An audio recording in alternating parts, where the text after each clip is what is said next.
What do you think of Rheem versus Trane air conditioners? Trane is one of the highest-rated HVAC companies on the market. They have a strict review process for their installers, kicking out people who rip off customers or repeatedly do a bad job. I'm more concerned about the hardware than the installers. You can run into bad HVAC repair people no matter what brand you have installed. Trane is one of the most efficient air conditioners on the market, no matter what size you buy. They say you cannot stop a Trane. At least the unit does stop, because it does not have to run all the time. Now a more efficient unit that is too small for the application will strain to cool down the place, no matter how efficient or high quality it is.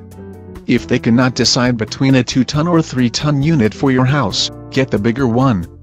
That costs more.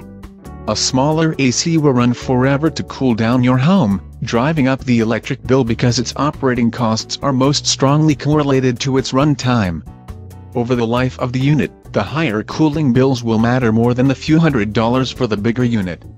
So if I get a more expensive Trane, do not try to save money by getting the smaller tonnage. But you have not said anything about Rheem. For every 5-star review Rheem gets on various rating sites, it gets 2 single-star reviews. For every person who loved it, 2 absolutely hate it. What goes wrong with them?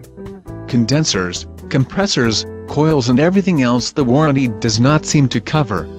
Even if the warranty is in effect and covers that item, they'll ask a lot of questions to try to avoid covering it. Do they blame the installer? If they can, or they'll say it may not be up to code or was not properly sized or something else. It sounds like customer service reams the customers to try to avoid serving them. That's why you want to Trane.